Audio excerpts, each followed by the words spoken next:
Assalamualaikum warahmatullahi wabarakatuh.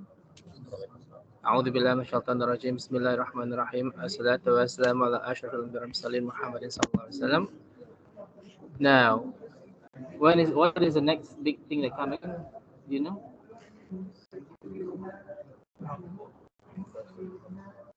Ramadan? No, the New Year is coming, right? I think something. Which? What do you mean? No, when is what is the next big event that is happening? Is a Hijrah, right? No celebrations, the Muharram, right? But it's after the 10 days of that 10th day of Muharram is no easy. Ashura, Ashura, right? Ashura. Well, technically it's one day, but we are soon enough to do 2 days, right? The reward is forgiveness of one year of sins, inshallah. So do make the effort to prepare yourself, inshallah, for the day of Ashura. So today is about deeds, right? Now the thing about deeds is that a lot of us are trying to do good deeds, but sometimes it fell short of especially the effects of the deed, right? Because, for example, we talked about fasting many times. Fasting, right? What is the main effect of fasting? Taqwa. Which surah again? Number 2, verse number 183. Right? Ya ayyuhallazina amanu kutiba alaykumus siyam kama kutiba alal ladzina min qablikum la'allakum tattaqun. Or if you believe fasting has been prescribed to you, it was prescribed so that you can achieve God consciousness or taqwa, right? Now, and this is something in which do you think a lot of people are gaining the effects of fasting? A lot of people are more God conscious, not during Ramadan, but after Ramadan.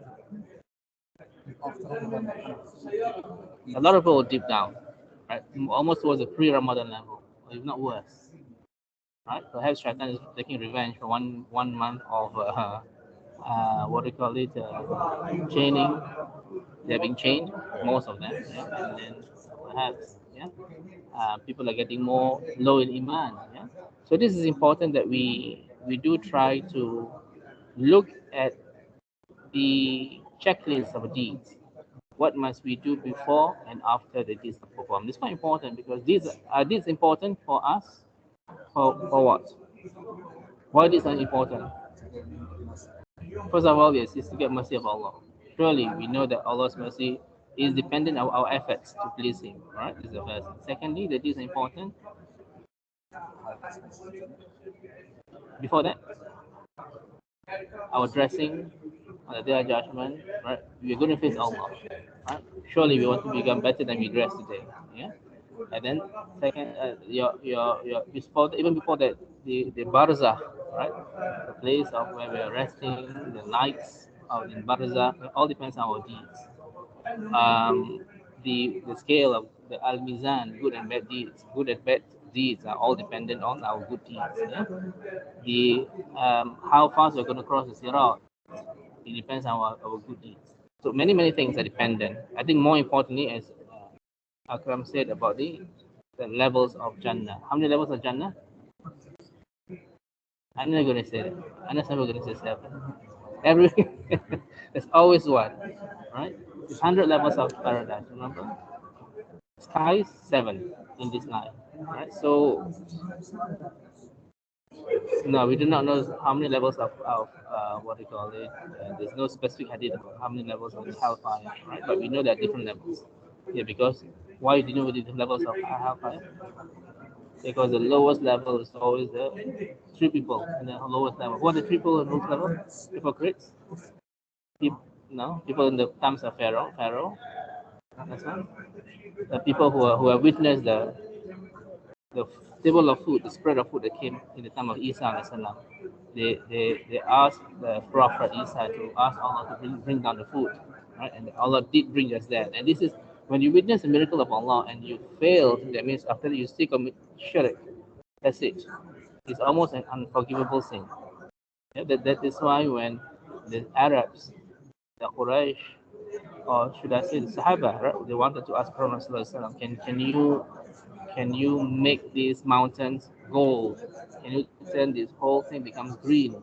Can you have rivers of water in Saudi Arabia.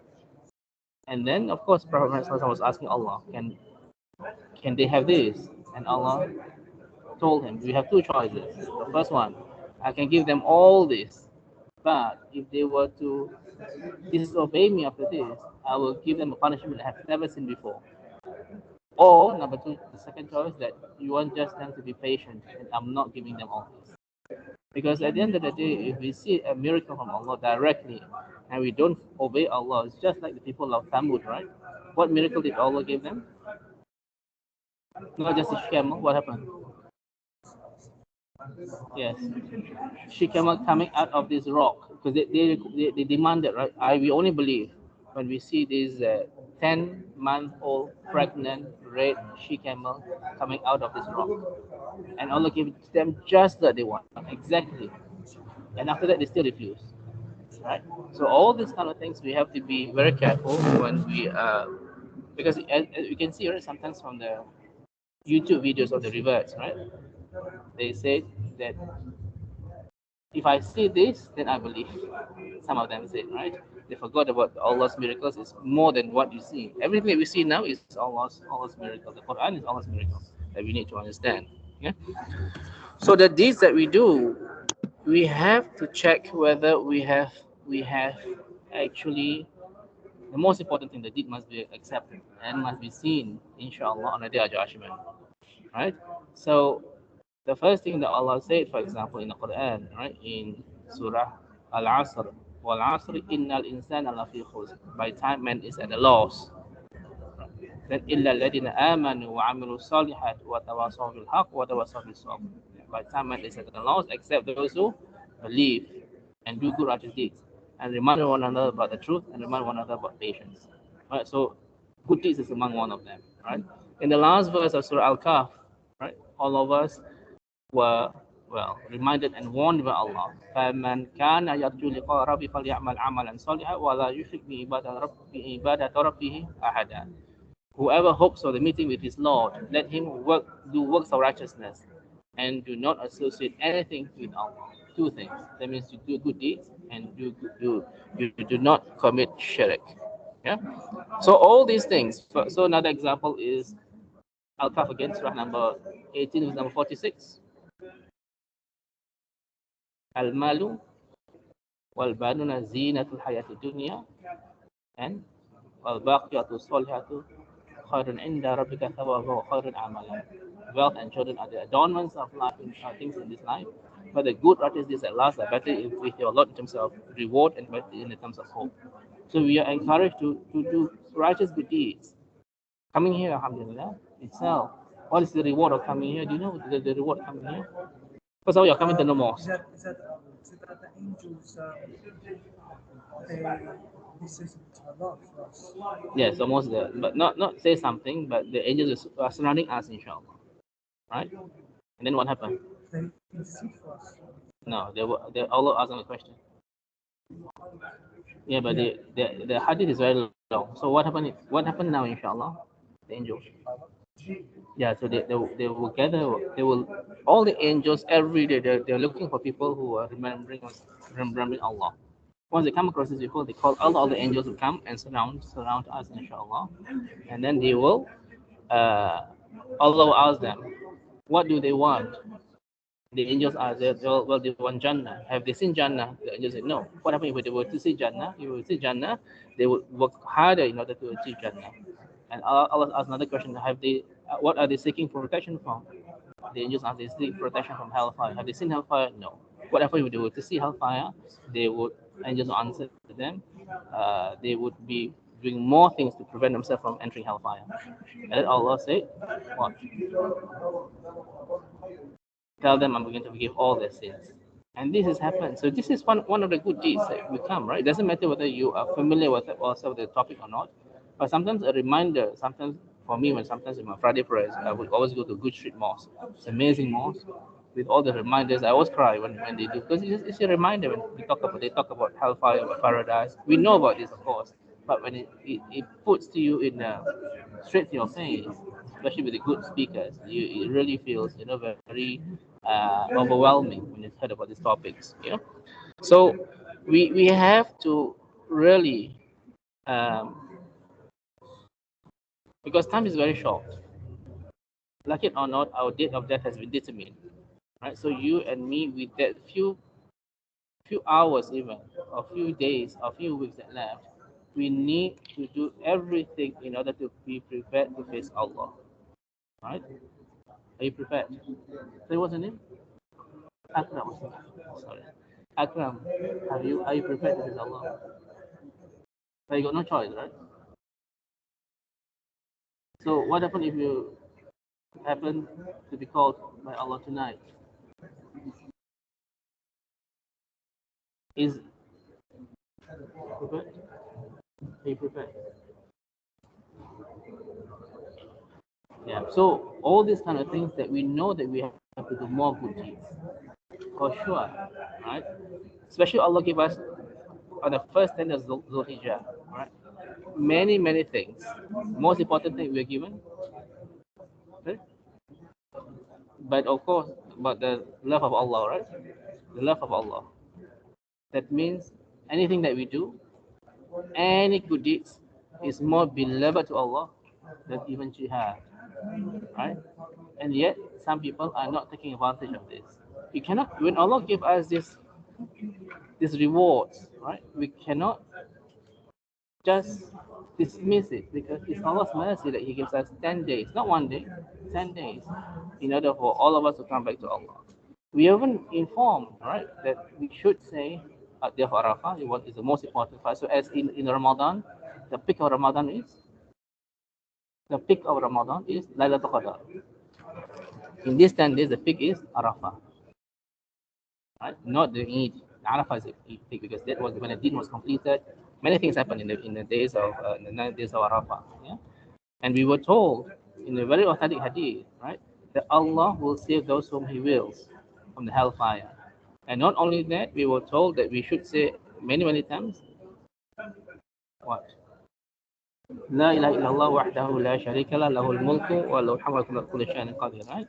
And yet you can see a lot of people somehow or other, they're not aware of this day. I won't mention names, but I know people who even forgot there was Eid. Precisely, I told this person that astaghfirullah, and I don't care whether this person is offended or not, but you are so unaware, so negligent of the days that Allah is giving us. You know, Allah would always want us to enter Jannah, and we are so careless. Yes.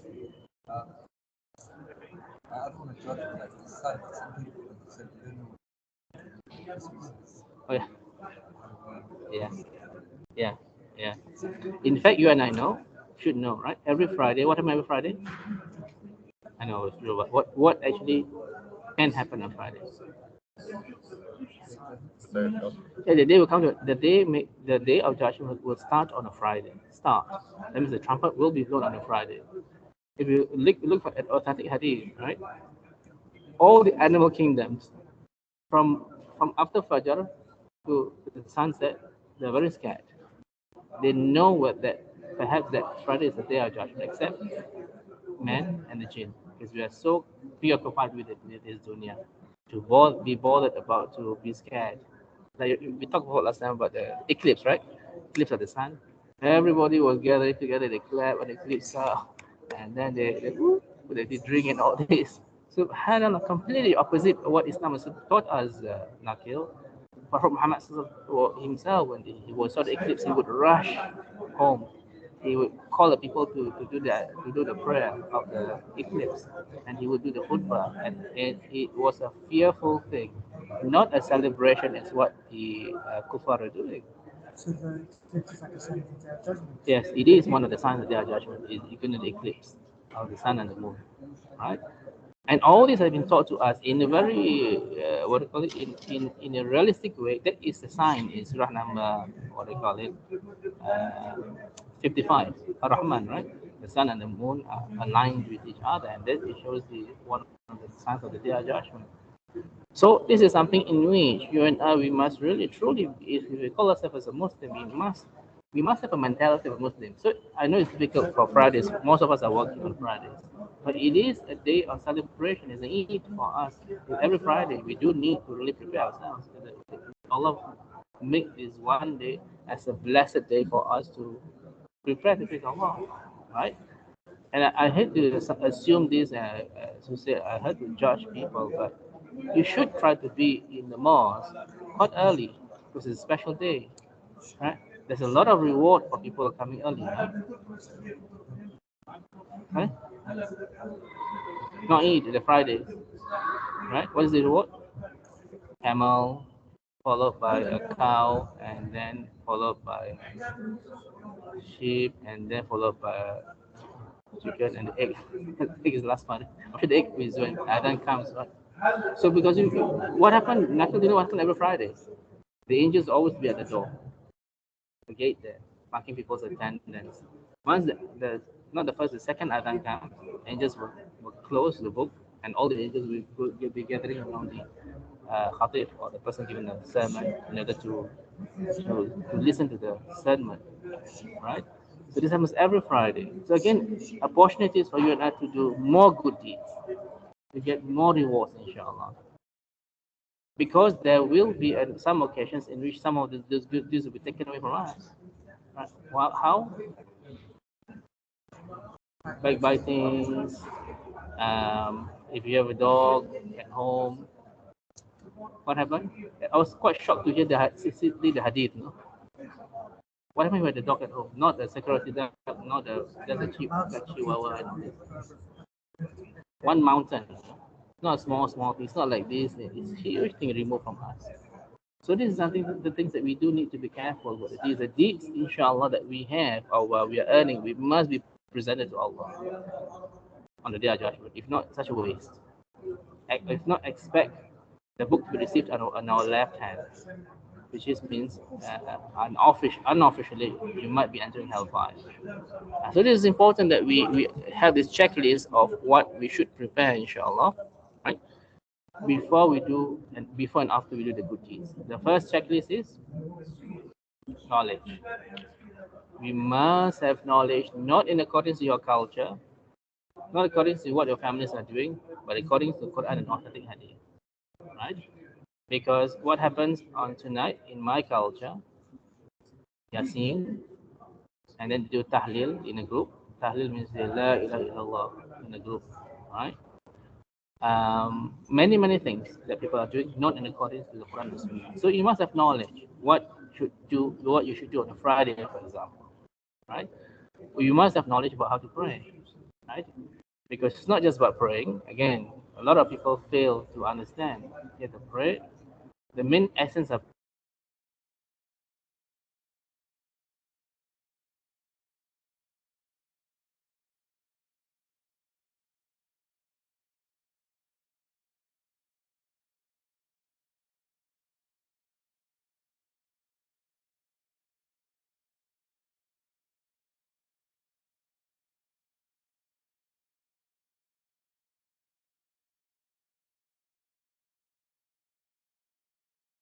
not right. A lot of people uh, uh, claim they pray 5 times a day, but they're still taking bribes, right? In Muslim countries, especially. Right? Do you agree? You. So I didn't refer. I wasn't referring to you, right? But yeah, you almost got right. The market in Marrakesh, for example, right? There's a mall that people pray, then come back, all cheating and lying, starting it together. So you fail to achieve what you're supposed to achieve. How can you claim you just prayed Maghrib and come out again, and cheating and lying start again? Because at the end of the day, Allah said, "Inna salata, no, tanha al fasha wa munkar." The prayer will prevent immoralities and disobedience to Allah. Any disobedience, it should prevent, because part of the prayer we say, "Ihdina siratal mustaqim." That is why, for example, in Ramadan, we should get more guidance because we are praying more, right? More rak'ah, Tarawih prayer, Tahajjud prayer, last and last. There's more Ihdina siratal mustaqim, asking Allah to guide us all the time. So you and I know, because especially in Islam, the mosque, right? There's a lot of people, but after Eid Rakah, people will go out and have Isha and have coffee, whatever's outside the mosque and all this, completely defeats the purpose. That means you have not achieved what you're supposed to achieve. Right? So all I'm trying to say into this lesson is not just a ritual part of movements going up, down, going to the wall. It's not just that, but what are you supposed to achieve is very important. That you have to learn from this and to reflect on yourself. If you don't reflect, nobody can nobody can help you, because it doesn't mean that you're wearing a thobe and wearing a long beard or wearing hijab and all this. It doesn't mean anything if it's not followed by the change that you are supposed to make. Yeah. So the first thing in the list checklist that you must know is seeking knowledge, right? What are the things that nullify, for example? What are things that nullify fasting, eating and drinking, and other than that, Communication.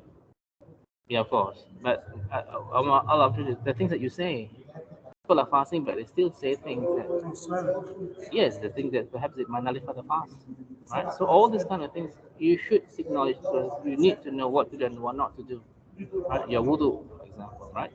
It must be you must have a proper wudu. One of the worst things that Prophet Muhammad said about the wudu is which part of the body that is always being neglected, that it may put in hellfire. The feet, yeah, the feet, the ankle area, right? Again, I see some people, yes, they cannot, what do you call it? They cannot have a proper washing of the feet. They just put, they only take out they took out the socks, and they just dab. It's not about dabbing. If you are talking, I've seen it, right? It's not about dabbing because it's washing of the feet. But with the socks, it's wiping. It's different. Wiping is just wipe. It doesn't matter. You don't have to wet. It's not wetting the sock. Wiping. That's it. Right. So again, it's about knowledge, because if not, your acts of worship will be nullified. Again, When you wipe the socks, just like that's it. three Yes. times. Once. Yeah. Just wipe once and wipe once. Right. For example, right. This is your culture, right? People are coming to the mosque. The prayer already started in the congregation. What do they do when they come late? They go to the side and pray Ayatul Masjid. A lot in your mosque, my local mosque is Bangladeshi. Two Bangladeshi mosques. I know, both of them are the same. You should establish the hujjah. And the worst part, I remember there was one time, Akram, there was one, we were at the time, like, some of when people late, you can hear, no? He didn't join us. He's very good at Ayatul Masjid. He- Fajr time. So you miss the whole thing. So again, it's about knowledge. Knowledge is the most important. It must be number one, right? That's why Allah said the first verse that was revealed, Iqra, to read, seek knowledge first before you do anything. If you still have no knowledge and you tell others about da'wah, right? Again, as I met one person who was, what do you call it, non-Muslim, and he didn't take Shahada. I said, why did you take Shahada? Oh, my friend said that I need to do my prayer first, right? I need to learn how to do the wudu first and all this. I said, no, that is not the condition of your Shahada, right? Do you have to be in a state to take Shahada? No, because you're not supposed to pray at all. You just need to believe, right? So what about? So it doesn't matter whatever state you're in, whether it's a major impurity, you're not even. You don't. But just make yourself clean, that's it.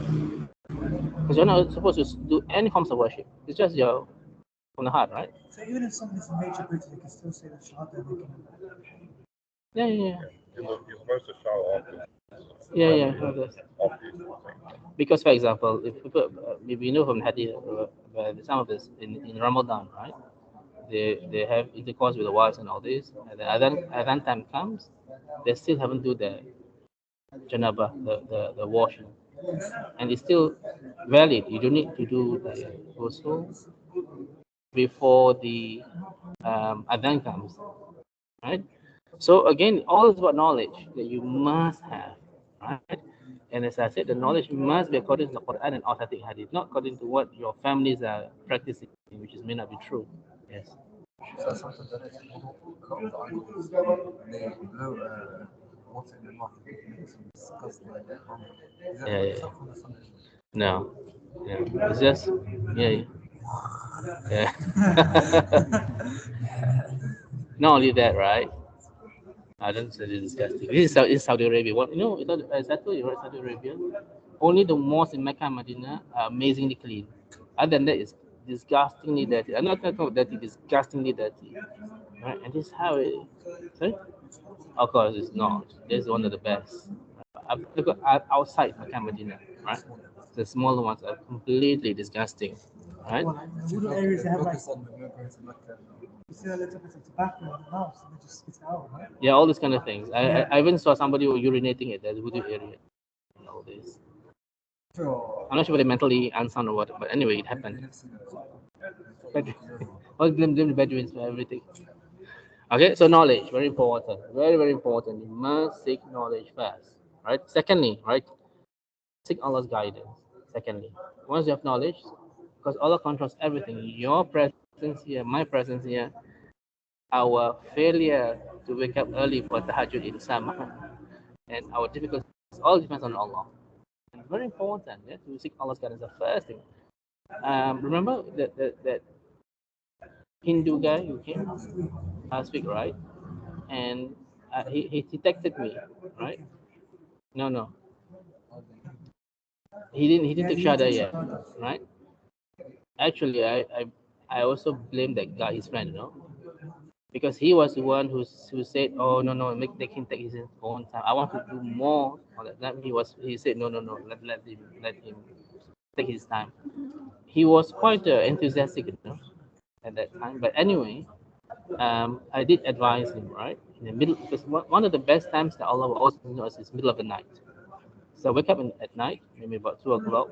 Just ask Allah to guide you, right? And this is, if you are sincere, Allah will guide you. I got a question about wudu. So let's say you go sleep there after Isha, you wake up, but you still have your wudu. No.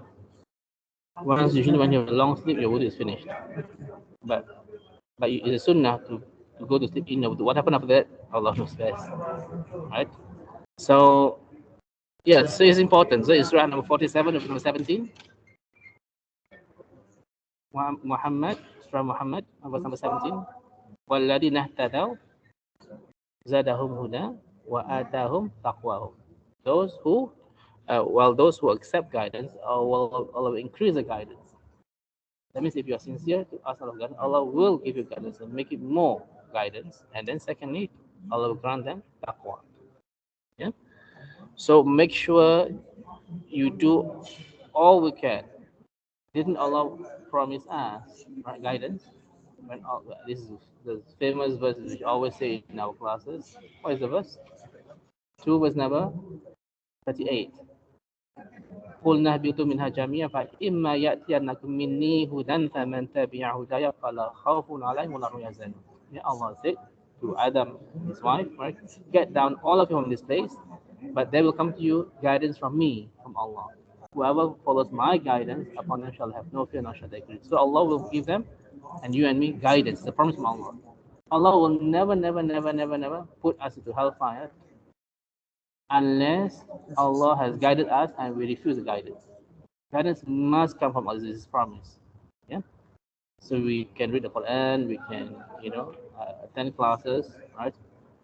We can, of course, pray more to ask of Allah's guidance. The dua itself, because some dua is for guidance. What is dua for guidance? Besides that, Ya Allah, min as'alaka al-huda wa tuqa wal afafa wal ghina. Ya Allah, I ask of you guidance, taqwa, and chastity, right? And free from the needs of others. There's some people who always make friends with you because they need you, I'm sure you know, right? That's people, right? They forgot to know that it's Allah who makes things happen, not the other person. That is how it is that we're asking Allah to make us rely only on Allah, not on anybody else. Yeah. The next one, right? So guidance. The first one was knowledge. Second one, guidance.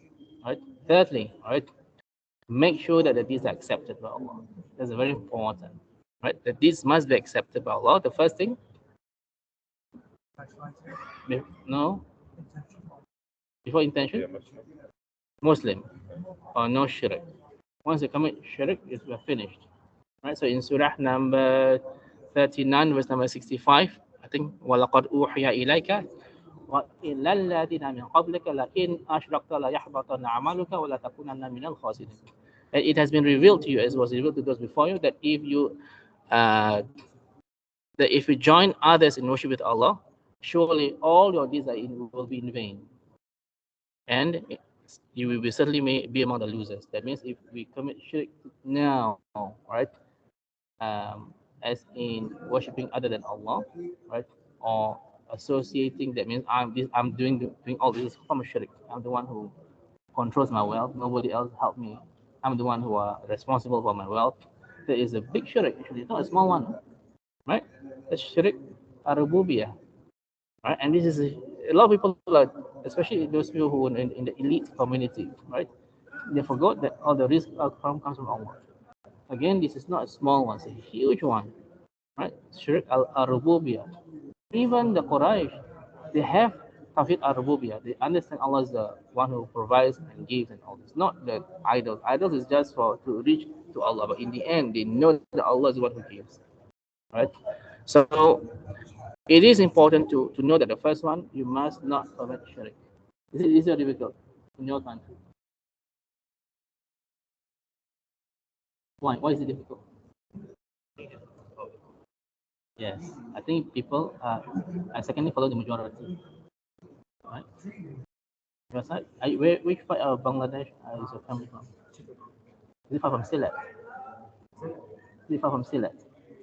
Is it far from Sylhet? Just east of Sylhet. Okay. Yeah. Sylhet is a lot of shirk. You know, right? Every village. I'm not racist, right? But it has been informed to me by my neighbors about that. Right? Every village has 3 shrines, or 2 or 3 shrines. You agree?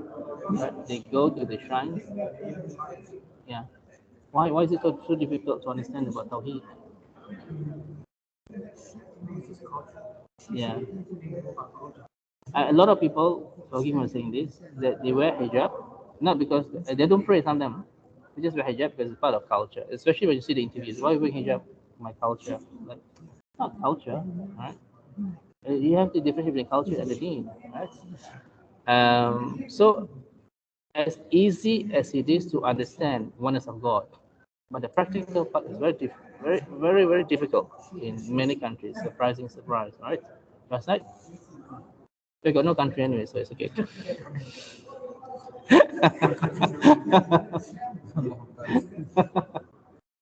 You allow us your dua because you're the oppressed. Right? So number 1, right? Shirk. Right? You must avoid, because once you do shirk, it's of your deeds are finished. All right. Second one, intention. Yeah, the intention must only be for the sake of Allah. And this is where with the social media, a lot of people fall into this trap. Right? That they want the whole world to see that they are the most. They want the whole world to see that they are doing Umrah. They want the whole world to see that they are doing the Qurban. Right? I always remember as the saying of Prophet Muhammad sallallahu alaihi wasallam, shirk in this way, this is minor shirk, right? To show off, right? It is like a black ant on a black rock on a pitch dark night. That means it's difficult for you and me, even for ourselves, to know that we're actually showing off. But only we know, right? Only the person who does that know. In your heart, you know, oh, okay, such a person. And that's why I do not like this thing, for example, Quran recitation competition. For me personally, this is my opinion, right? It's just to show off your voice. Secondly, most do not understand the meaning. Thirdly, they would say, especially when somebody reciting here, right? Oh, subhanallah, and all that thing, right?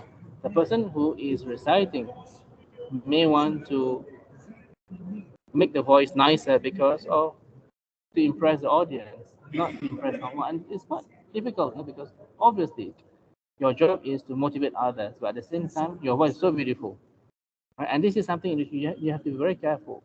about showing off. Yeah. So intention is 100% for the sake of Allah. Right? If not, what happens if you don't? If you don't, your intention is wrong. Not only that,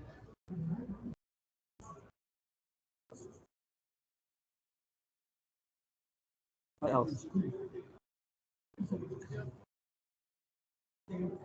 Hellfire, of course. Indian, right? Agreed. Akram, the hadith about three people. We always say this, the martyrs and all this. That's my, I always remember because when I first came across hadith, I was so shocked. I can't believe the hadith exists because everybody's doing it anyway, right? People would try to do to impress others. That's why I was so shocked. The punishment of this, straight away hellfire.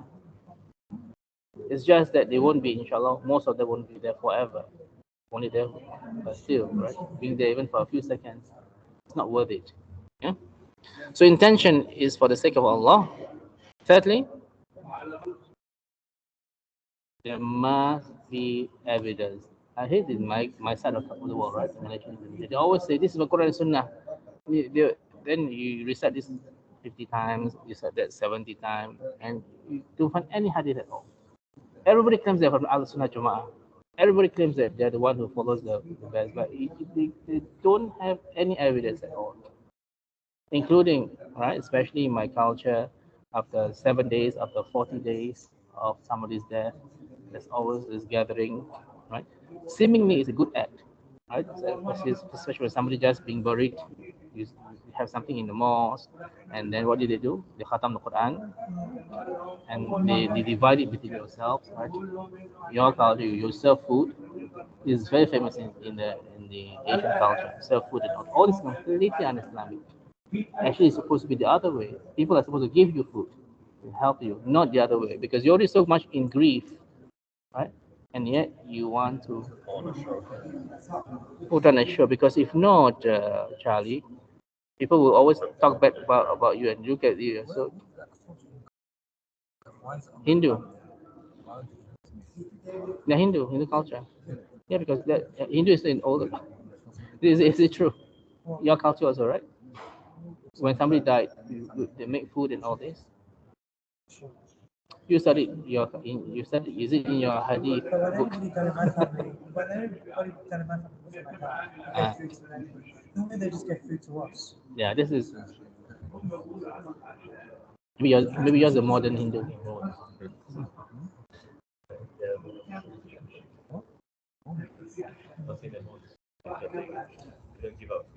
Yeah. So why is evidence very important? Because the deen was complete. It's not up. The deen is Allah's deen. It's not your deen. It's not your cultural deen. Right? It's Allah's deen. Right? It's Allah's religion that He has a right to say yes, what is to do or not to do. Right? Secondly, we talked just now that Allah said, God, if there will come to you my guidance, and it's guidance from Allah. Whoever follows my guidance, they will have no fear nor grief. So very important verses that you need to remember. Right? And in the last sermon of Prophet Muhammad, right? What did he say? Taraktu fikum amrayni lan tadillu ma tamassaktum bihima kitabillahi wa sunnati nabi. I'm leaving you two things. You will never be led astray if you hold on to them or you cling on to them. This is the Quran and my way. Right? And based on all this, it's so obvious. Islam is just to follow, not to do new things, which a lot of people are doing. Yeah. Again, talking about this Ashura, the Shia will always do this, beat their backs to death.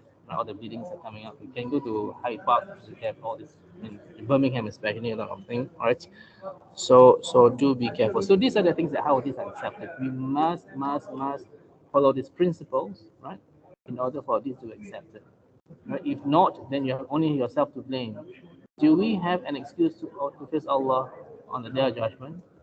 That no, that I don't know. I did not know I'm not supposed to do this. No, because the deen is very clear, very clear. If you see, you go to Umrah, Hajj, right, Charlie? People are doing so many things in the Kaaba, right? They kiss, they like Spider-Man, they hold on to it, and they do. Rubbing the prayer mats on it. Yeah. No, they just But they just want to hand over the bricks of the Kaaba. Yeah. But what, you did that for what?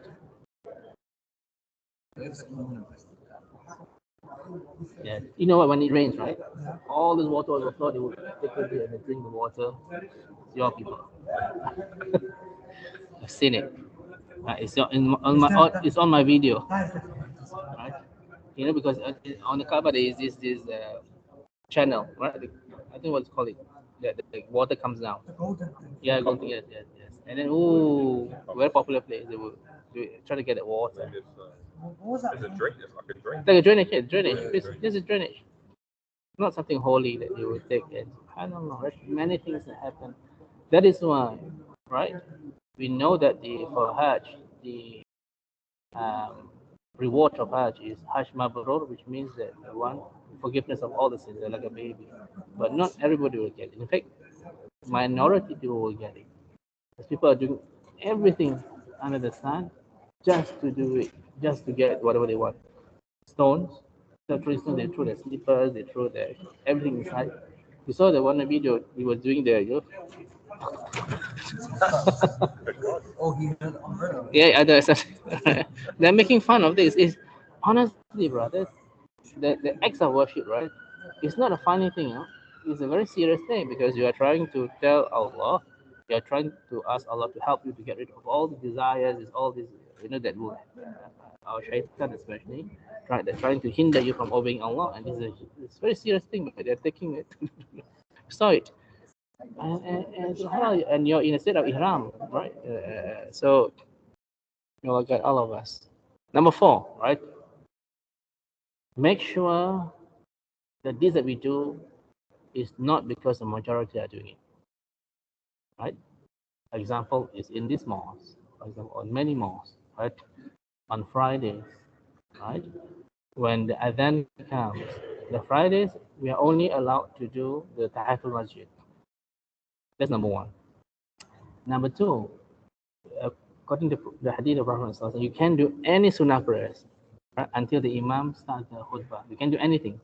But what most people are doing, because they think it's like a zuhur prayer, they only pray to sunnah prayer after the adhan comes. That is not allowed, because the intention is the sunnah of the adhan, and that's not allowed.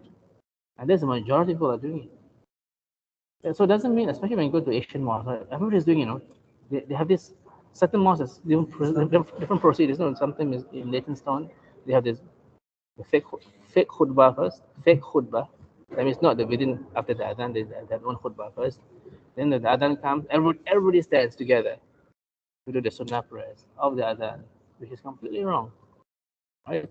And this is something in which you are not, Allah warned us in the Quran. Which surah? Yeah, good. What is it? What is it? وَإِن تُطِعْ أَكْثَرَ مَنْ فِي الْأَرْضِ يُضِلُّكَ عَنْ سَبِيلِ اللَّهِ إِنْ يَتَّبِعُونَ إِلَّا الظَّنَّ وَإِنْهُمْ إِلَّا يَخْرُصُونَ. If you obey most of those on the earth, they will mislead you far away from Allah's path. They do nothing but assumptions. They do nothing but, even for me, subhanAllah, when I was younger, right? We just follow because everybody's doing it anyway. Maulud, I did it, last time, stuff, right? Because everybody's doing it. But once you know the truth, just stop it. As simple as that. Don't continue, right? In this New Year's coming in about 2 weeks time, right? I'm sure in your country, there will be fireworks. Do you agree? Yes, there will be fireworks. But there will be, right? In general. Do you agree? Is it?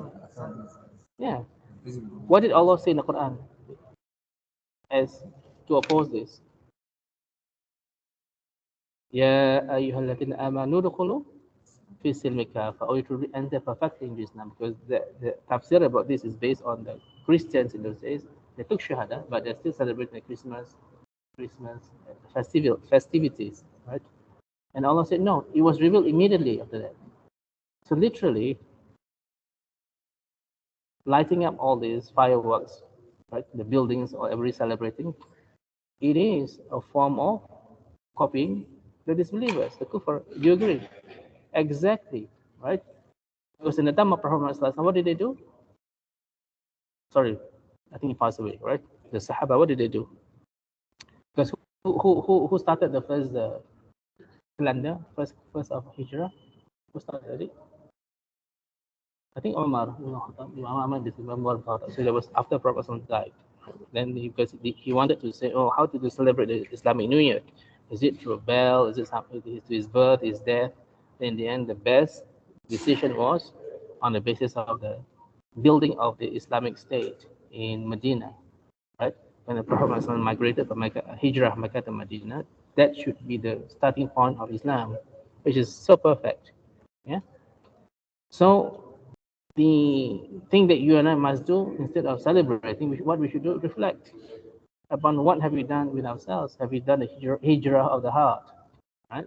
As in, have we done the changes we are supposed to change? We always say, oh, I want to change, in the end, it never happened, right? Today, this is my opinion, of course. Today, personally, we are not ready to do hijrah to Islamic country because no Muslim countries are ready. Agree? Because none of Muslim countries are implementing the Sharia law. And because of that, they're almost the same as, what's the difference between Dubai and London?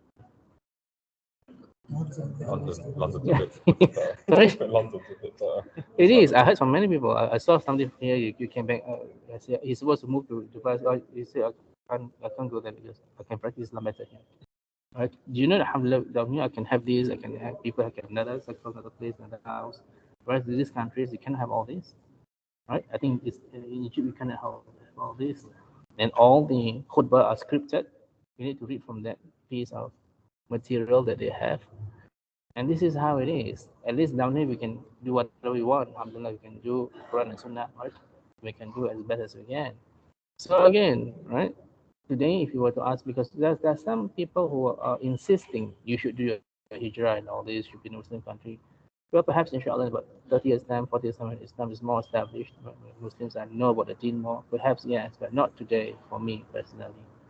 Right? Rather than that, before you do that, your heart must change fast. That's more important for now. Yeah. I said, how's Mauritania? Mauritania. I do not know why.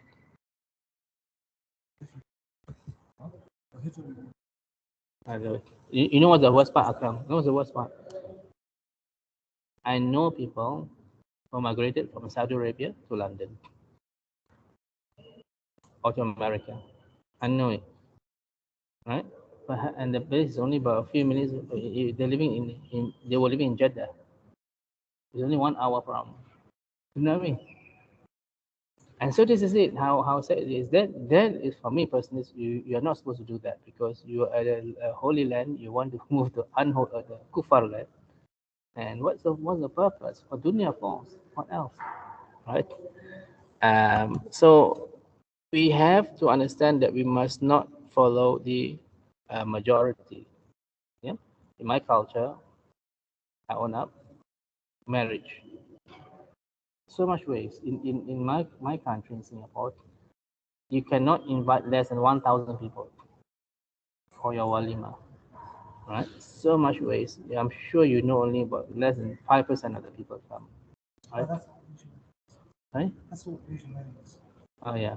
Only just go to be only just go for just for food. Yeah, a lot of people go for food, but I think now a lot of people are very similar. Yeah. And another issue is, of course, is the mahar. Mahar is, again, this is where your people, right, confuse mahar with dowry. Right? That means the husband must give to the families whatever it is. Actually, mahar is mahar. Mahar is obligatory. Right? What the woman wants, what the bride wants. This is where your culture comes in, especially the Hindu culture comes in, right? You have all these big presents and all this. Even my side of the world, right? They have this engagement first, maybe 1 year before the marriage. This engagement, they have all these presents, Rolex watch, and all this kind of thing, all the lies to give to the family and all this. All this are waste. Allah said in the Quran, "Innal mubadhirina kanu ikhwana shayatin." The one who is a spendthrift is a brother of the shaitan. And it is very important that we look at ourselves. Are we following the Quran or following our nafs? Yep. So it's acts of worship that lead to extravagance. It's not acts of worship. It always will be sinful that we are going against what Allah has advised us to do. Yeah. Questions? So in the Islamic way of getting married, you just have a nikah, that's it. Yeah, it's very simple. Yeah, mahar is easiest that you can, of course, according to what a man can afford. If a man is a millionaire, of course, you cannot don't ask for 1,000 pounds, right? You can ask for a bit more, right? But a man is earning just an average, maybe 20,000 a year. Just ask for simple things. Yeah. What do you mean? You must have a walima. Nikah and walima. Who's one? Walima means to celebrate. That means you inform people that you're married. To So announce, basically party. announce it, yeah, yes. Halal party, of course. No music, hopefully.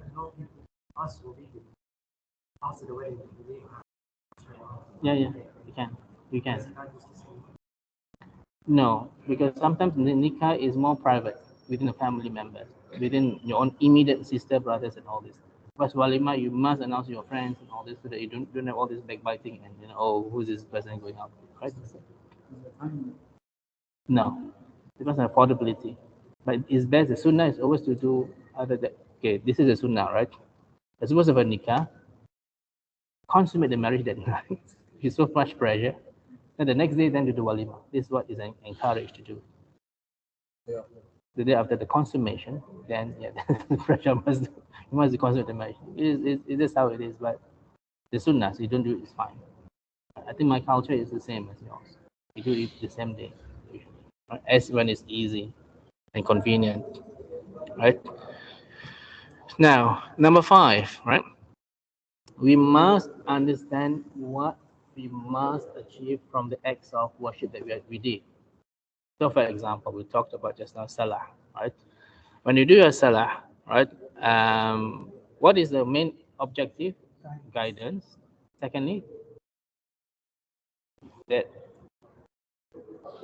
closeness to Allah, your relationship. You and I know, right? When we are doing all the time in the mosque, right?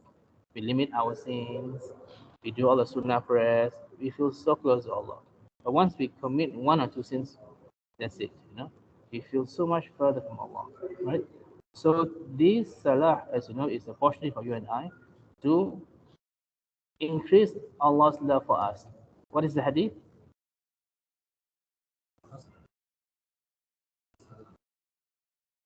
No, another hadith. Allah said in Hadith Qudsi, and my servant does the obligatory deeds, I will love him. But when they do the voluntary deeds, I love him even more. I become the eyes that he hears, he sees, the ears that he hears, the hands and feet that he uses. So that means Allah guides us completely in our actions. So this is especially for the obligatory prayers, right? And especially for the sunnah prayers, it is to increase Allah's love. If Allah loves us, would we be in hellfire? No, 100% not.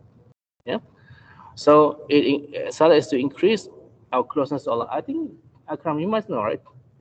Only you know how close you are to Allah, and that closeness is amazing. And you have that closeness to Allah, right? You're not scared at all, especially for me. Usually when we go to Umrah, especially Hajj, right? Oh, I wish I would die after that immediately. So when you die, it's like in the sea, you're like a baby, inshallah. But once you come back, there's a lot of things happen, and you might see more and more and more. Yeah? Another things. Let me finish this. Another things about salah, as we talked just now, it is to prevent immoralities and disobedience to Allah. Which surah? 29, verse number 45. Right? It is to increase, to prevent immoralities. That means you cannot say, I'm praying 5 times a day and I have a girlfriend. A lot of people in my culture are doing, right? They have girlfriends. I think this is a good thing about you guys. It's forbidden in a sense. You have girlfriend. You have girlfriend. You have people. It's common now, yeah? But I thought your Asians are very strict. It's always because you don't even allow women in your mosque, right? whereas we have women in our mosque, so ours is very free mixing is crazy. Okay. Yeah. So this is it, right? So you claim that you pray 5 times a day, and yet you have girlfriends. That means what happened? Your salah may not be accepted, right? Because the prayer is supposed to prevent fahish or immoralities and disobedience to Allah, right? Because this was what Allah promised us. But as you know, your culture, my culture, many people don't understand what they're doing in Arabic, right? They just pray because it's just like a robot. And this is it. That's why perhaps our prayer will not be accepted. You have a question? You know that you see that there's a mention that 550 people judge the guide on Hajj this It's year. the temperature.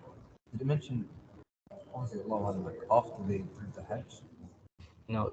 But I think I know why. If they did, But I know why. You know why? No, yeah, but there's another reason. Like it or not,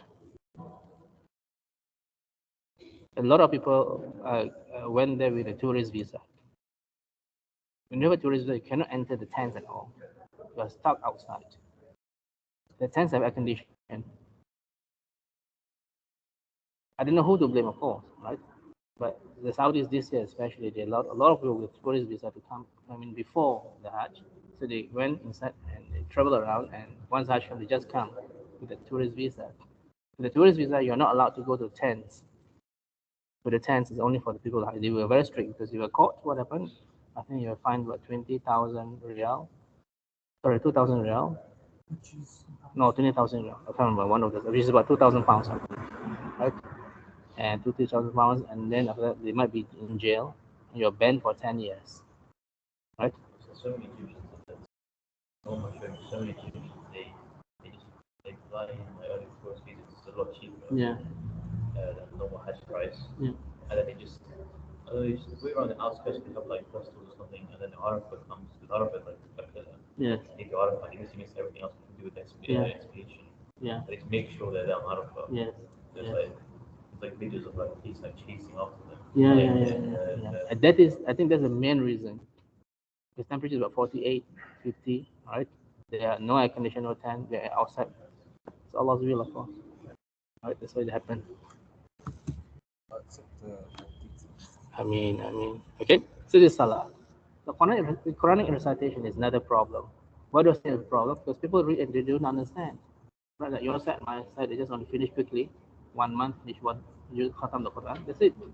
They've done their job, Khalas, finish, and they just think that they're doing an amazing job. But you cannot do an amazing job when you don't understand what you're reading. Because ذَلِكَ الْكِتَابُ لَا رَيْبَ فِيهِ هُدًى لِلْمُتَّقِينَ. This is a book, Allah said. There's no doubt about it. It's guidance again for those who are God conscious. How can you get guided if you don't understand? I think for me personally, I myself, when I read the Quran, I just read about maybe 1 page or 2 pages, but try to do the tafsir to read and understand. It's so much better. I feel so much, what do you call it, fulfilled, rather than don't understand what's written. And I think some things, I'm sure you understand Arabic. Even then, it's difficult to get guidance just because you are reading it. You need to stop, ponder over the verses, and that's how it is, right? To get guided, inshallah. You know, in Surah number 38, verse number 29, right? Allah said, "Kitabun anzalnahu ilaika mubarakul liyadabbaru ayatihi waliyatadhakkara ulul albab." This is a blessed book, right? Which we revealed to you that they may reflect upon the verses. It's from Allah, right? It's to reflect upon the verses, and those with understanding may take heed. So you must reflect, for example, in stories of Prophet Yusuf alayhi salam. You said it's not about Yusuf so handsome, right? He's so nice, and then he do this. But what can you and I, living in London in 2024, learn from this? What lessons can we learn from Yusuf? Patience, right? Yes, tawakkul to Allah, only run Allah. Also not an excuse that you can't. Yeah, so you blame Shaitan, not your brothers. Again, still maintaining ties of kinship, very important. Other than that, chastity, that means you must resist temptations of opposite sex and all this, right? Doing da'wah in prison, that means in difficult circumstances, you're still doing da'wah. Yeah. Parents as well. Right? Parents as well. Yes. Many lessons to be learned. So it's not just about read and that's it, right? We must learn from this. This is a beautiful dua in verse number 101 of Surah number 12. Right? And there's asking Allah to make us enter in it with the righteous people. Right? There's also things, for example, when Allah says in Surah number 12, verse number 87, right? Only those who despise the mercy of Allah are the disbelievers, right? Because I heard people who say, "Oh, how can Allah forgive my sins?" Allah can forgive any sins with His will, right? This is right. Exception. Anything, except of course debt. You need to pay your debt and all this. Right? You cannot backbite and say, "Oh Allah, I'm sorry." You need to resolve all these issues. Okay. So again, the Quran, right? Quran is filled with, there are three parts in the Quran. First part is about Tawheed, one third is about the prophets. Again, it's not just about the stories, how you and I can learn from that, right? From Lut alayhi salam, from Nuh alayhi salam. What can we learn from Nuh alayhi salam? To obey whatever things that we think is ridiculous, we have to obey. He built the ark in the middle of nowhere. He was abused and he was mocked, because I would also mock him if I were to see that, why it's so crazy. There's no water, there's no rain, and all this. It still be an ark. But Allah's order is ultimate.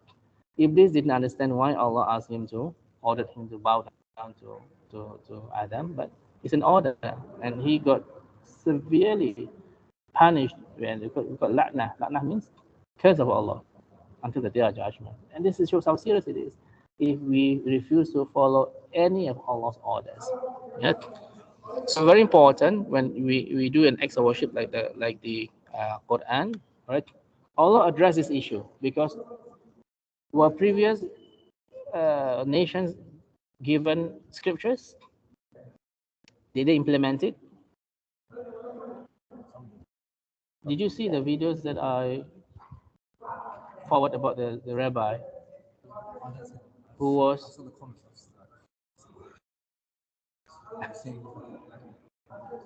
he is quite amazing. You never hear any imams. I'm just confused in this verse. They're talking about his own Torah, yes. Confused, but why? How come Muslims are also Allah answered the dua Muslims and all this? You know, he's confused. How can you be confused? You're supposed to lead the people. You're so confused. You never hear any imam that confused. Alhamdulillah, with all other things that we are given, because it's very clear. Allah gives the Quran is very clear, right? And that's why Allah reminded us in Surah number 57, verse number 26, right? In the English, in the translation, has not the time come for the hearts of those who believe in the oneness of Allah to be affected by Allah's reminder and that which has been revealed of the truth? Allah is literally telling us, when are you going to change to be affected by all these reminders, right? Lest they become as those who receive the scriptures before them. That means the Jews and the Christians. And that term was prolonged for them, so their hearts were hardened, and many of them were fasiqun. Today, 2024, are there a lot of Muslims who are fasiqun? Fasiq means rebellious. Yeah. Of course, right? People they may not be LGBT, but they support the LGBT cause, for example, right? For example, Allah specifically say, Surah number 17, verse number 32, "Wala taqrabu zina." Do not come near zina. Look what's happening in Muslim countries with all the concerts and all the dancing. You know, people in all these Arab attires, the thobes and the dancing. Right? Oh yeah. So again, right? Whatever things Allah said, the Quran is just one ear in, one ear out. Completely, they are rebellious, and this is important that we reflect, because this is what Allah said about the Jews and the Christians, right? The Jews, right? In those days, only the rabbis know the knowledge, have the knowledge. So, and they change everything, they hid everything from the ordinary people. The Christians, right? The main people also change. Paul, Matthew, and all this. They've never met Isa, and yet they change everything, right? There's a lot of difference between the New Testament and the Old Testament. Agreed? Right? So this is something in which we do need to understand. We are given the best book for guidance.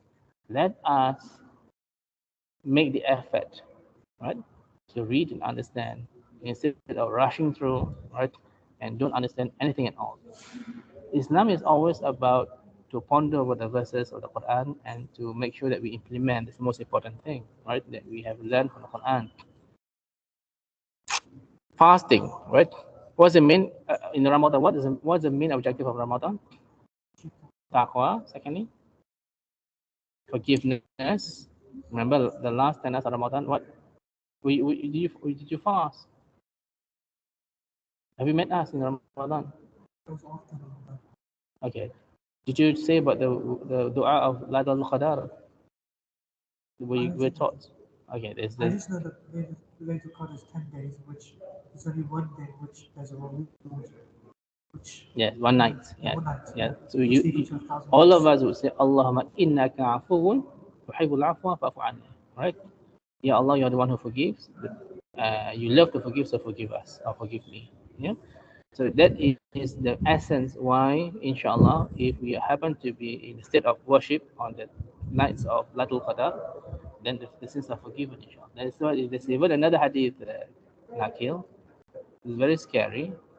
It was a scary hadith about those who are not forgiven on the day on the Ramadan. They were in hellfire. And Muhammad also said, Ameen, to the dua was said by Jibril, right? May those people whose Ramadan has passed and the sins are still not forgiven, may he be in hellfire.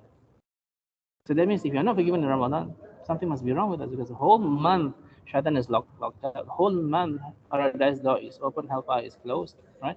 It's for us to recharge our battery, gain Allah's mercy. If you are not forgiven, something must be wrong with us.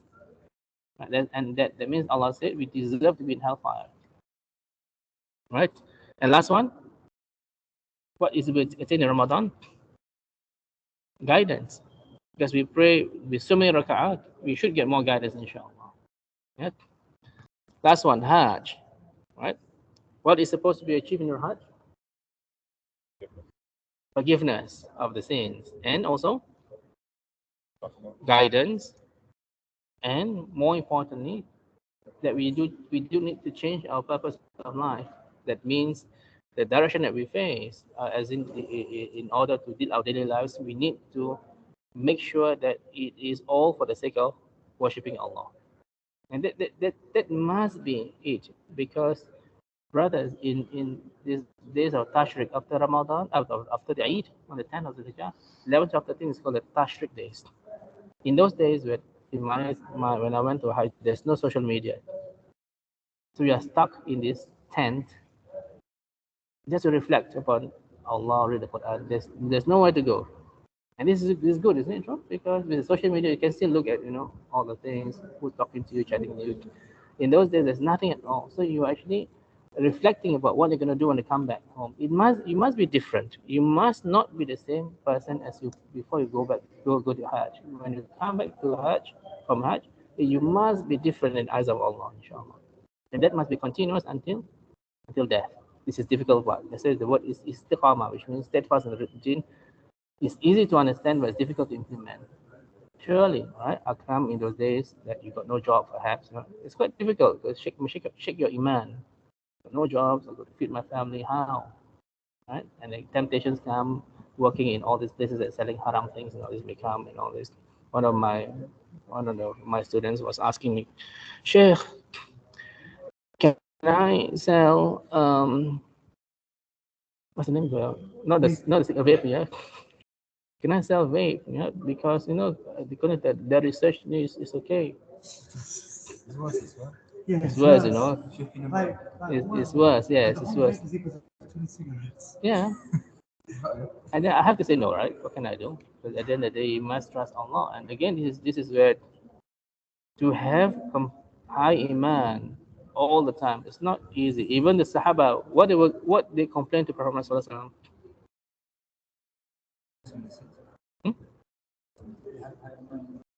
Oh, Yes. When we were with you, right, our iman is so high, right?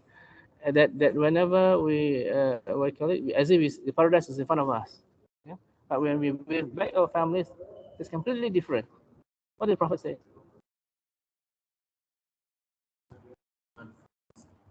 Almost there, and he said, if At all times, your iman is so high, even the angels will come to you and shake your hands.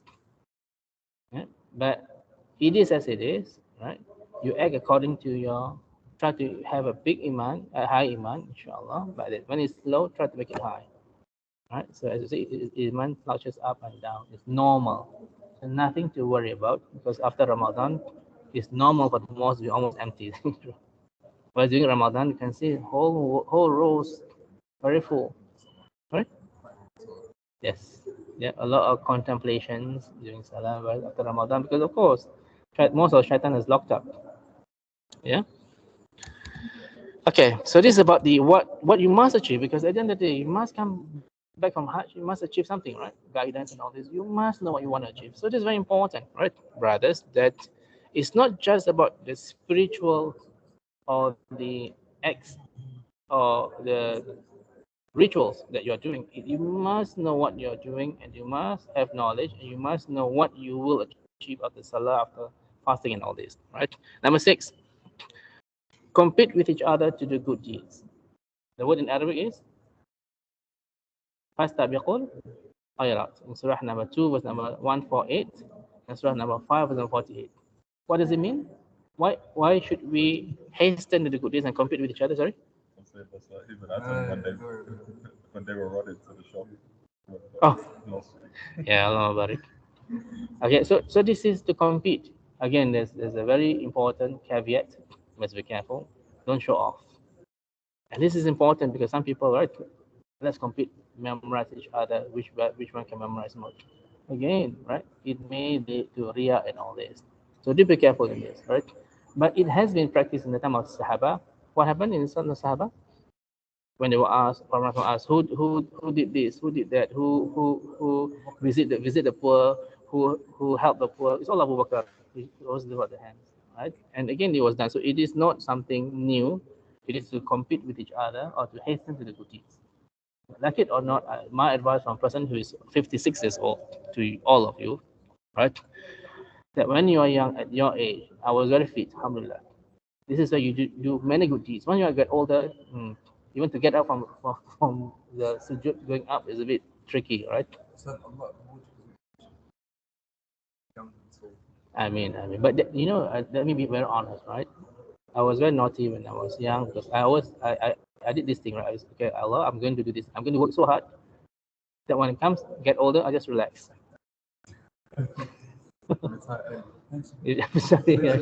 Go to some part Bahamas, retire. Alhamdulillah. As you know, right? When you do good deeds, it's always never enough. You always scrutinize. I think the more knowledge you have, the more you think that you can enter Jannah. So you're doing more good deeds in order to compensate for your shortcomings. And this is how it is, right?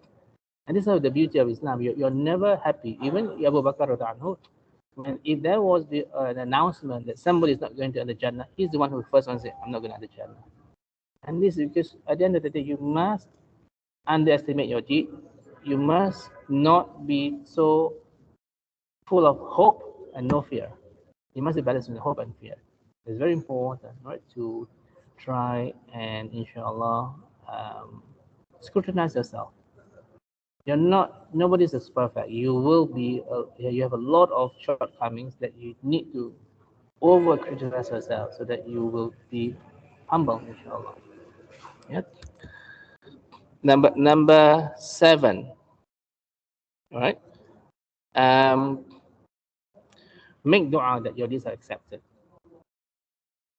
All right. What is a dua? We did before, 100%. What is the dua that asking Allah to accept our deeds? You know? Have you made dua that Allah accept your deeds? No, officially from the Quran. Have you made dua to Allah? Ya Allah, accept my deeds. In your own language or in English or from the Quran? Yeah, so it's good, of course, alhamdulillah, but Allah sometimes set up some dua in Arabic, which cannot be replaced by English. Because Arabic language is very different.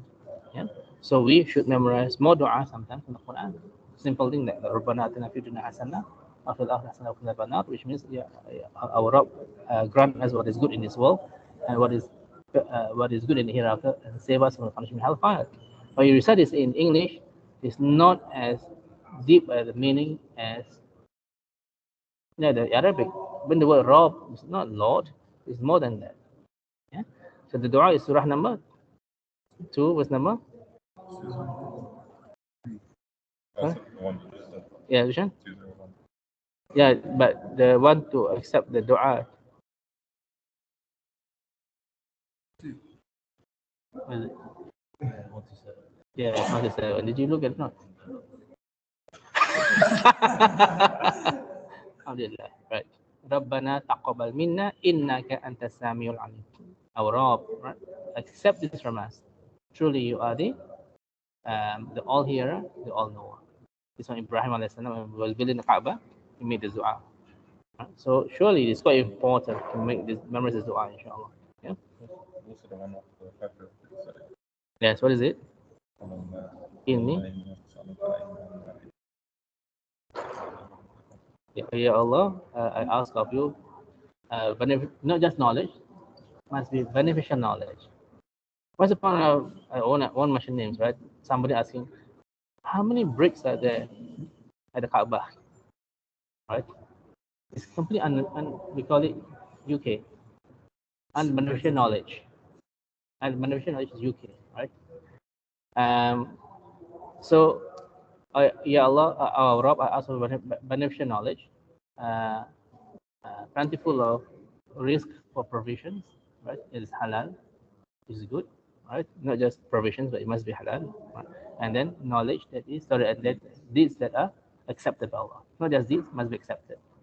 So, it is sunnah to recite it after Fajr prayer, right? So you should memorize this, inshallah. Allahumma inni as'aluka ilman nafi'an wa rizqan tayyiban wa amalan mutaqabbalan. Okay. The next one, right? So this is a checklist of your deeds. What else must you do? Make sure your deeds remain until the day of judgment, until it's assessed. Because some deeds have to be removed. Agreed? When are these removed? Backbiting, fasting so much so that you become bankrupt. This is hadith, right? Because when I backbite against, let's say backbite against dead people, right? All my deeds go to them until finished. Then right, the other people are still not settled yet. Then that sins will go to me. Right? So this is authentic hadith regarding this. So be careful of this. That's why a person is called bankrupt. Not because he would have all these good deeds, mountains of good deeds, but it has to is reduced because, especially with the social media, right? Just share about your female prime minister, right? About your CC, right? May not be true. You have to remember, right? Don't share things that may not be true, especially on individual person, right? As much as you hate them, but you have to remember they might not be true, especially now with all this AI, right? He might be not saying this, so you can just put your fake messages and all this. That is very careful with this. So this is constitute, brothers, even though it's against your people who do not like, but it still will be accountable on their judgment. So you have to be careful about this. Right. Next one is of course shirk. Right. Shirk that you are doing may, as I said, will wipe out all your deeds completely. Other than that, what else can wipe out your deeds? How? Is it hadith? But if you say if you're like fruit in any way, like hip hop. But it's a Shia person who said this. Completely shouldn't see at all, right? I haven't heard of this hadith before. I'm scared now. I don't think so. But if you have the hadith, let's share with us, inshallah. Okay. We talk about just about the dog. You have a dog in the house which is not for protection, right? Every day, mountain of good deed will be removed from you. Yeah. Now this is an interesting hadith. You may have heard it before, right? The hadith which mentioned is it was from Tauban, right? May Allah be pleased with him, from the Prophet Muhammad who said, "I certainly know people of my ummah, right? Who will come on the day of resurrection with good deeds like mountains of Tihama. That means a lot of good deeds. But Allah will make them like scattered dust. What does it mean? There's no weight. Yeah. Faban said, "Oh Messenger of Allah, describe them to us and tell us more, so we will not become of them unknowingly." And Sallallahu Alaihi Wasallam, he said, "They are your brothers and from your race, worshipping at night as you do, but they will be people who, when they are alone, they transgress the sacred limits of Allah." What does it mean? Yeah, of course. Yeah, but anybody can be. Okay. What is the story about hypocrites? Only the hypocrites will think that they're not hypocrites. That means all of us must suspect ourselves as hypocrites, right? So this is important, but this is very important hadith, right? That when they are alone, so they pray with you or Tarawih prayer or Eid prayer, but when they're alone, they're completely different. Like one of the brothers whom we know, right? Oh, okay, I'll tell you after this, inshallah. It's very important that you know this. You know, right? Yeah. Yeah. I tell you what, it's a big thing, Akram. So you should know about this. But I'll tell you after this, inshallah, right? Number 9, right? We must be smart, brothers, to invest in things that will be still ongoing, the reward, as in, even after we die. Agree? It's very important to have it. You don't just invest the things in this dunya to put your money in there, but for our hereafter. Who are these people? The 3 things. The dua of righteous child. So Prophet said that the deeds will all be remaining when the person died, except 3 things, right? The dua of righteous child will always be there. So on the day of judgment, there'll be one person he didn't deserve to be in the Jannah. Not only that, it's quite a high place in Jannah. He was asking, why am I in this place? And he was answered, it was the dua of your righteous child. So very important for me personally, if you have a child later in the future, Allah grant to all pious children. If you have a child who is not going to be pious, it's such a waste of money and effort. Do you agree? Big waste of investment. It's a waste of. Sorry? Yeah. And I've seen people, right? Completely, because subhanAllah, because the children, we are helping to take care of them in terms of their spiritual things. But they're so, if you ask them to pray, they pray with us, no? It's just the families are not taking care of the prayers and all, because they're kids, right? So, such a waste that more time is not spent on the deen of the children. As you know, in my side of the world especially, they're so obsessed in tuition for science, for mathematics. My side of the world, as young as 7, they will have tuition. 100%. Yes. What age should they start doing? Cool. You're talking about in this country? Oh, what? I think at the end of the day, 10. Yeah. 10 must be full 5 times a day, inshallah, without any excuse. Right? Because the children need to be bribed, right? You need to bribe them. I mean, children will be children. You agree, right? With more games, whatever it is. Children is always children. You can't help it, but you need to understand that in the future, yeah. So invest. The second deeds that will be continuous will be your sadaqah. So if you donate to malls, water, trees, and all this to be planted and all this, as long as the tree is still alive. There's one mosque. I won't mention who the names, right? Immediately after every mosque was built, whole mosque burned down. Alhamdulillah, I didn't donate it. So there was Allah knows better, right? At the end of the day, our sorry? Yeah. Or we just built an orphanage, right? An orphanage. Subhanallah, after it came, so we was busy searching for where is our orphans, you know. But the whole orphanage that we donated, Allah knows best what happened to it. Hopefully, it still remain in Allah's reward. In the future, No, another one, long time ago. Yeah. Because it's sadaqah jariyah. Thirdly is your benefit knowledge. If you teach each other, even to saying Bismillah, your child, for example, every time the child says Bismillah, you get a reward as a father, right? So it is important, brothers, especially all of you here are not married, get a righteous wife. It's absolutely important. No compromise with righteous wife. Do you agree? Must be righteous. Say, the class is very small. Yes. If you teach them, say, 10 times, the house will then imagine the whole life they just recite you Then you pause them 10 times, not 9. at least 10 times. I want a bigger house. Yeah. Need more investment. Yeah. Poverty. Alright, your child don't die of course. So, so right? No, it's okay. It's very long. I'll tell you after. Okay. So it is important to invest in the hereafter. Do you agree? Right. So that's why enjoining good, forbidding evil is good. Right? Is not so that's obligatory.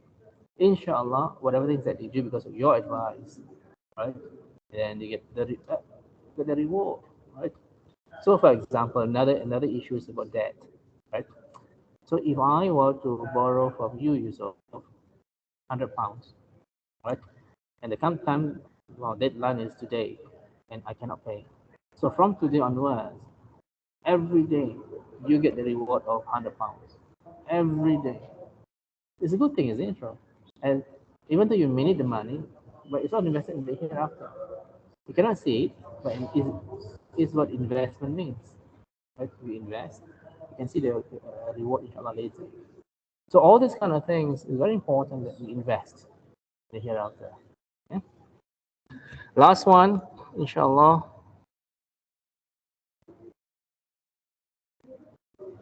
Yeah.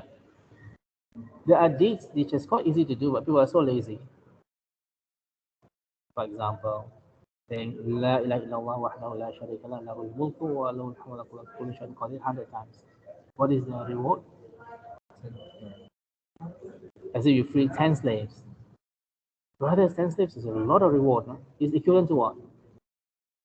If you free one slave, what is the reward equivalent to? As if you fast for 60 days. Right? Because there was the hadith about if you have a wife, right? For example, later inshallah, Akil, and Ramadan is you're not supposed to have intimacies as in intercourse, right? But let's say you do it. It's not enough to say Allah forgive me.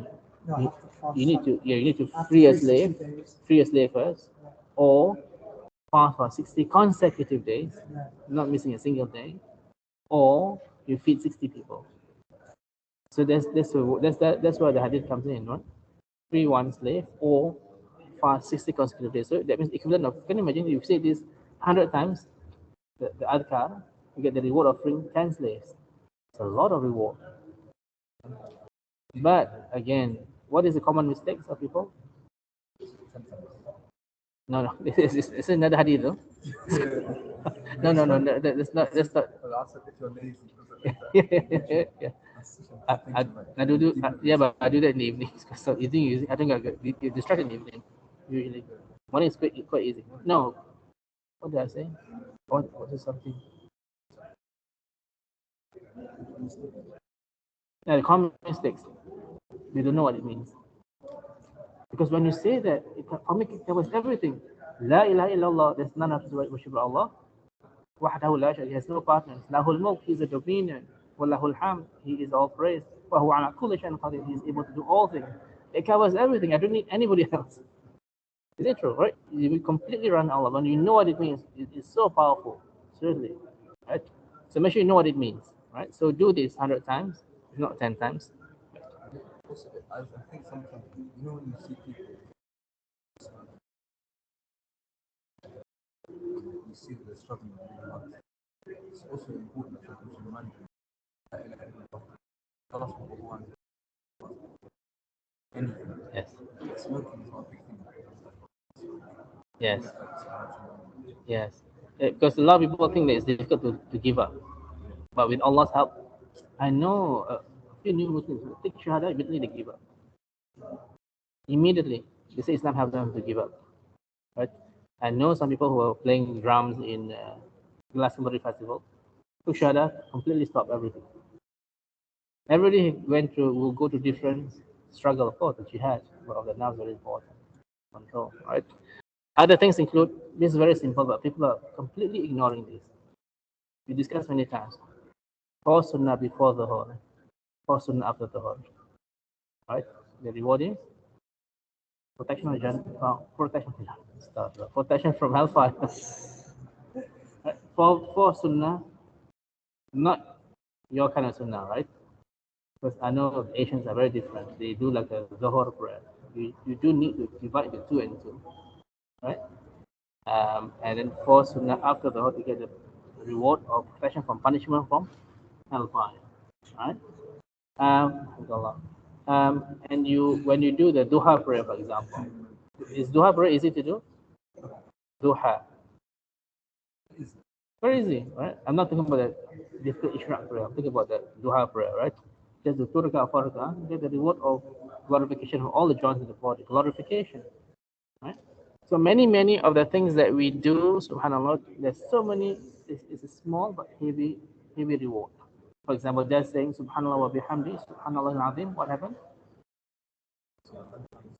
No, not other thing.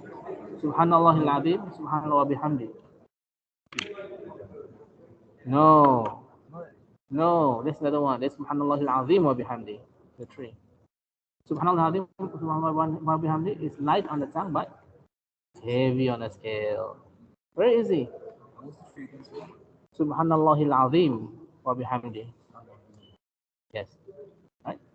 So all I'm trying to say, these are easy deeds we can do, inshallah. Right? Correcting our akhlaq, our good manners. What is the reward? Yeah, the best house in Jannah. The most beloved thing to Allah is good manners. The heaviest and the good deeds after La ilaha illallah is good manners. So many things that we can do. We are promised, right, by Prophet Muhammad Sallallahu Alaihi Wasallam, right, to have a house in the best part of Jannah. First with good manners. Yeah. So this is very important because, as you know, right, perhaps in my culture, alhamdulillah, good manners. Seriously, they're very polite and all this. But other cultures, I won't want to mention culture, but they need a lot of improvements. It wasn't mentioned.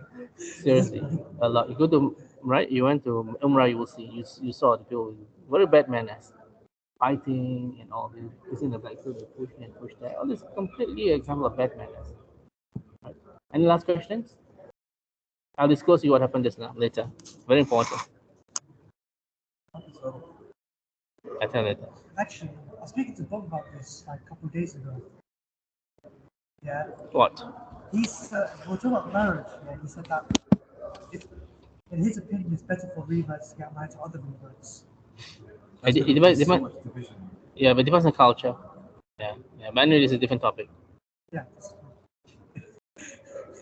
Any more? Is it clear? How's your first day today? Okay. Have Thursday, inshallah, and Saturday at 3 o'clock, inshallah, in room number 2. Okay. May Allah subhanahu wa ta'ala guide all of us to do the best deeds and the best of manners. May Allah subhanahu wa ta'ala accept all our deeds. Allah subhanahu wa ta'ala guide all of us to be among those who will be pleased with their judgment. Allah subhanahu wa ta'ala help our brothers and sisters suffering in Palestine, in Syria, in Yemen, in China, in all places that are facing all these oppressions. Allah subhanahu wa ta'ala forgive us sins and shortcomings.